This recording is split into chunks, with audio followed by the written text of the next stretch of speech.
Halo anak-anakku, kita kembali ke pembahasan latihan ujian sekolah kita. Kita sudah masuk ke part 5. Part terakhir yaitu nomor 43 sampai 50. Ya, kita akan coba membahas ini. Langsung saja kita masuk ke soalnya. Ini soalnya. Bacalah teks kitab suci dari kitab Kejadian bab 1 ayat 26 sampai 25 berikut ini. Berfirmanlah Allah, baiklah kita jadikan manusia menurut gambar dan rupa kita, supaya mereka berkuasa atas ikan-ikan di laut dan burung-burung di udara, dan atas ternak, dan atas seluruh bumi, dan atas segala binatang melata yang merayap di bumi. Maka Allah menciptakan manusia itu menurut gambarnya. Menurut gambar Allah diciptakannya dia, laki-laki dan perempuan diciptakannya mereka. Pengertian manusia sebagai citra Allah berdasarkan teks di atas adalah: manusia adalah ciptaan Allah yang paling mulia. Manusia diciptakan oleh Allah dari tanah. Manusia diciptakan laki-laki dan perempuan. Manusia diciptakan menurut gambar dan rupa Allah.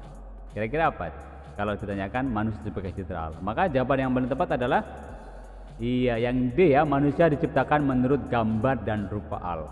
Ya, jelas dari memang ya manusia diciptakan yang paling mulia di antara ciptaan Tuhan yang lain. Tapi yang tergambar jelas di sini ya, lihat di sini ya. Nih. Maka Allah menciptakan manusia menurut gambarnya, menurut gambar Allah diciptakannya dia, laki-laki dan perempuan. Ya, jadi yang paling tepat adalah jawaban yang opsi yang D. Okay. Then we go for number 44. Bacalah kitab teks dari Injil Lukas bab 17 ayat 1 sampai 19 berikut ini. Dalam perjalanannya ke Yerusalem menyusuri perbatasan Samaria dan Galilea, ketika ia memasuki suatu desa, datanglah 10 orang kusta menemui dia. Mereka tinggal berdiri agak jauh dan berteriak, "Yesus, Guru, kasihanilah kami." Lalu ia memandang mereka dan berkata, "Pergilah, perlihatkanlah dirimu pada imam-imam." Sementara mereka di tengah jalan, mereka menjadi tahir. Seorang dari mereka ketika melihat bahwa ia telah sembuh, kembali sambil memuliakan Allah dengan suara nyaring, lalu tersungkur di hadapan kaki Yesus dan mengucap syukur kepadanya. Orang itu adalah orang Samaria. Lalu Yesus berkata, "Bukankah ke-10 orang tadi semuanya telah tahir? Di manakah yang 9 orang tadi? Tidak adakah di antara mereka yang kembali untuk memuliakan Allah selain daripada orang asing ini?" Lalu ia berkata kepada orang itu, "Berdirilah dan pergilah, imanmu telah menyelamatkan engkau." Ungkapan syukur yang dapat dilakukan sesuai dengan teladan yang ditunjukkan oleh orang Samaria dalam kutipan teks kitab suci di atas adalah apa? Ya. Berdoa memuliakan Allah, pergi memberitahukan kesembuhan kepada banyak orang, diam-diam pergi mewartakan karunia Allah, kemudian berterus terang kepada semua orang bahwa sudah disembuhkan oleh Tuhan. Ayo, yang mana kira-kira? Iya, tentu ya. Bahwa ungkapan syukur ini adalah kita ungkapkan dalam bentuk doa. Ya. Jadi kalau orang Samaria itu dikatakan ya. Nah ini ya, seorang dari mereka ketika melihat dia telah sembuh kembali sambil memuliakan Allah dengan suara nyaring. Ya, jadi kita telah mengalami kebaikan dari Tuhan, kita ungkapkan syukur itu dalam bentuk doa. Okay, and then we go for the next question, number 45. Bacalah teks kitab suci dari kitab Yesaya bab 7 ayat 10 sampai 14 ikut ini. Tuhan melanjutkan firman-Nya kepada Ahaz, katanya, mintalah suatu pertanda dari Tuhan Allahmu. Biarlah biarlah itu sesuatu dari dunia orang mati yang paling bawah, atau sesuatu dari tempat tertinggi yang di atas. Tetapi Ahaz menjawab, aku tidak mau meminta, aku tidak mau mencobai Tuhan. Lalu berkatalah Nabi Yesaya, baiklah, dengarkan hai keluarga Daud, belum cukuplah kamu melelahkan orang, sehingga kamu melelahkan Allahku juga. Sebab itu Tuhan sendirilah yang akan memberikan kepadamu suatu pertanda. Sesungguhnya seorang perempuan muda mengandung dan akan melahirkan seorang anak laki-laki, dan ia akan menamai dia Immanuel. Dari nubuat Nabi Yesaya di atas, tuliskan kalimat mana yang dapat menjelaskan Yesus Kristus pemenuhan janji Allah. Kira-kira kalimat yang mana? Ya.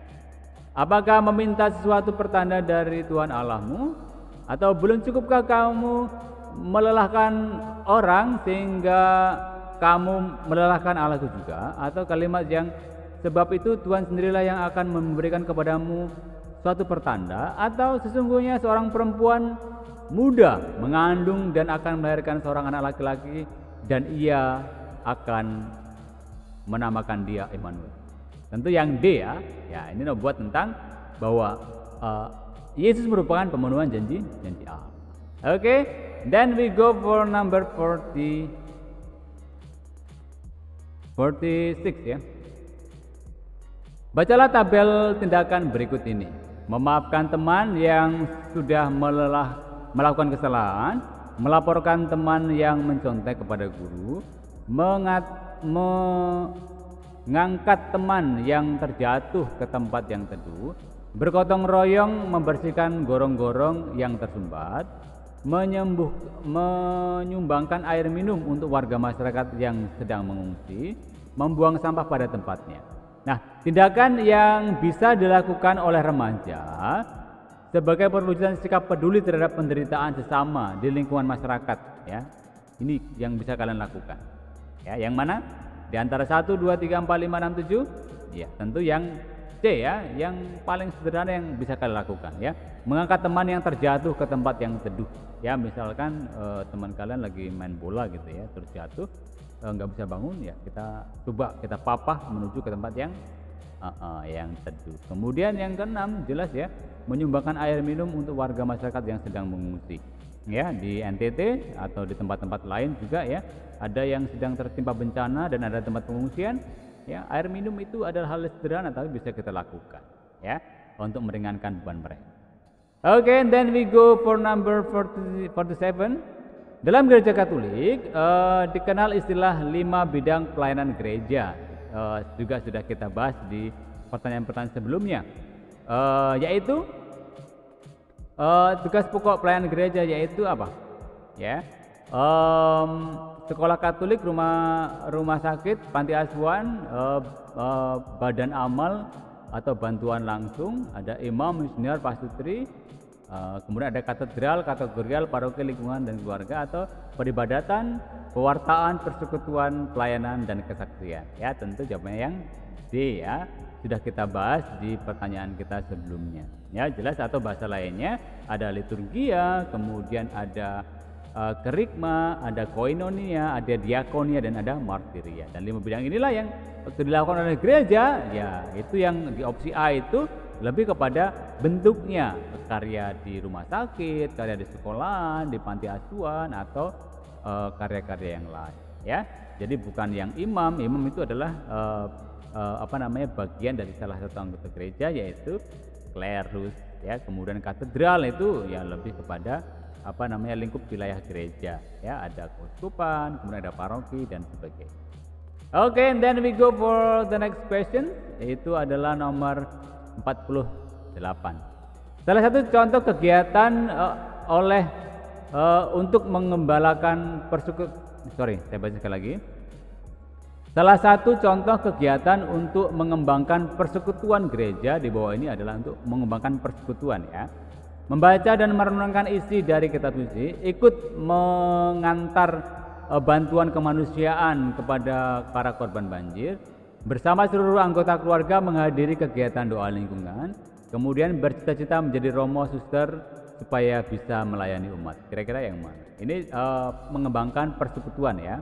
Tentu jawabannya adalah karena persekutuan itu soal bagaimana kita hidup dalam suasana paguyuban, maka kita mengajak seluruh anggota keluarga untuk menghadiri kegiatan doa lingkungan, karena doa lingkungan itu merupakan suatu kegiatan yang memang dalam tatanan kehidupan lingkungan itu bisa menjadikan persekutuan gereja itu menjadi semakin erat. Karena berikutnya nomor 49, para biarawan dan biarawati yang membaktikan diri di rumah sakit menjadi contoh perwujudan tugas pelayanan gereja di bidang apa? Ini para biarawan dan biarawati yang mencoba untuk membaktikan diri melayani di rumah sakit, ya. Apa itu? Ya tentu itu berkaitan dengan diakonia atau karya pelayanan tadi ya. Karena apa? Bentuknya bisa macam-macam, ada yang di rumah sakit, di sekolah dan lain sebagainya, ya. Kemudian yang terakhir nomor 50, menjadi lektor di gereja merupakan salah satu perwujudan pelayanan gereja di bidang apa? Lektor ya. Iya, itu di bidang apa? Di bidang kerikma atau pewartaan. Ingat ya bahwa namanya lektor berarti membacakan atau mewartakan sabda Allah ya. Maka lebih kepada di bidang kerikma atau pewartaan. Oke, demikian pembahasan kita mengenai latihan ujian sekolah kita. Semoga pembahasan ini menjadi sarana bagi kita untuk semakin siap untuk mengikuti ujian sekolah. Oke, demikian pembahasan kita. Selamat mempersiapkan ujian sekolah. Kalau ada yang belum menguasai, silakan buka kembali buku pelajaran kita. Nanti bisa langsung tanyakan juga ke saya ya. Bisa ditulis di kolom komentar atau langsung WA ke saya. Oke, terima kasih. Selamat mempersiapkan ujian sekolah kita. Tuhan memberkati. God bless you. Bye bye.